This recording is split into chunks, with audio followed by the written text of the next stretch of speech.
बारामती आणि नगरच्या वादावर फडणवीसांच्या दरबारी बैठक झाली। फडणवीसांच्या सागर बंगल्यावर रात्री उशिरा खलबत झाली। तर राम शिंदेंनी या बैठकीतून खरं तर विखेंच्या तक्रारीचा पाढा वाचल्याचं समोर येत आहे आणि फडणवीसांनी राम शिंदे आणि विखेंशी समजूत सुद्धा काढली आहे। तर बारामतीबाबत 2 तास फडणवीस आणि हर्षवर्धन पाटील यांच्यामध्ये चर्चा सुद्धा पार पडली आणि फडणवीसांनी हर्षवर्धन पाटलांना समज दिल्याची सुद्धा माहिती आहे आणि महायुतीच्या उमेदवारासाठी काम करा असं आता फडणवीस म्हणतात। की सगळ्या गोष्टीची इत्थंभूत 5 वर्षाच्या कालखंडामध्ये तपशीलवार बाबवार चर्चा झाल्याच्या नंतर मी सांगितलं की लोकशाहीमध्ये निवडणूक हे रणांगण आहे, युद्ध आहे आणि युद्धामध्ये आपल्या काही मनातल्या गोष्टी पक्ष अडचणीत येईल अशा काही गोष्टी आणल्या नाही पाहिजे। अशा पद्धतीचा मी कार्यकर्ता असल्या कारणाने शेवटी चूक ते चूक असते, बरोबर ते बरोबर असतं आणि म्हणून नको त्या वेळेस वाद वाढवण्यापेक्षा शेवटी उमेदवार जरी ते असले तरी मी त्यांच्या अगोदरचा बराच भारतीय जनता पार्टीचा कार्यकर्ता असल्या कारणाने माझं हे कर्तव्य समजून आजची बैठक अतिशय यशस्वीरित्या पार पडलेली आहे। या बैठकीच्या अखेरीला तुमची गळाभेट वगैरे काही झाली? हस्तांदोलन झालं का?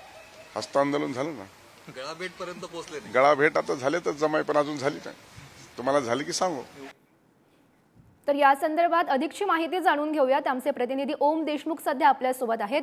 ओम, आपण पाहतोय फडणवीसांच्या सागर बंगल्यावर ही रात्री उशिरापर्यंत बैठक झाली। या बैठकीत नेमकं काय काय घडलं सविस्तर?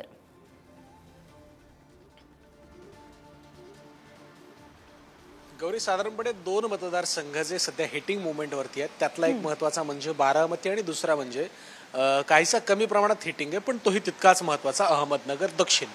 या दोन्ही मतदारसंघांमध्ये जे सध्याचं राजकीय चित्र आहे ते कुठल्या केवळ पक्षांतर्गत वादातून नाहीये तर ते व्यक्तिगत वादातलं हे जे काही वैर आहे ते दिसून येत आहे।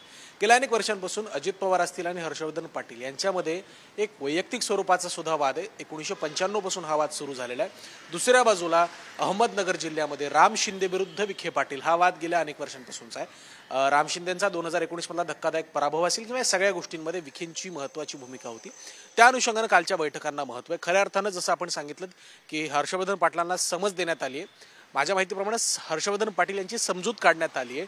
हर्षवर्धन पाटील हे महत्त्वाचे नेते आहेत। बारामती लोकसभेत त्यांचं जे योगदान आहे, जे मतांच्या स्वरूपात त्यांचं योगदान आहे ते खूप महत्त्वाचं आहे। त्यामुळे त्यांना नाराज करणं कुठल्याही परिस्थितीत परवडणारं नाही हे भाजपला माहिती आहे। त्या अनुषंगाने त्यांची पुन्हा एकदा समजूत काढण्याचे प्रयत्न झालेत। दुसऱ्या बाजूला राम शिंदेंनी आपली जी काही नाराजी आहे पक्षांतर्गत असेल किंवा स्थानिक पातळीवरच्या राजकारणाच्या संदर्भात असेल ती पूर्णपणे देवेंद्र फडणवीस यांच्या कानावर घातली आहे। मात्र राम शिंदेंनी जी प्रतिक्रिया काल माध्यमांशी बोलताना दिली त्यात त्यांनी म्हटलंय की मी पक्षाचा जुना घरंदाज आणि निष्ठावंत कार्यकर्ता आहे। त्यासोबतच उमेदवार जरी विखे पाटील असले तरी मी भाजपचा खरा जुन्या कार्यकर्ता आहे। या 2 वाक्यांमधून कालच्या बैठकीतून तोडगा निघाला की नाही याचं उत्तर आपल्याला मिळतंय।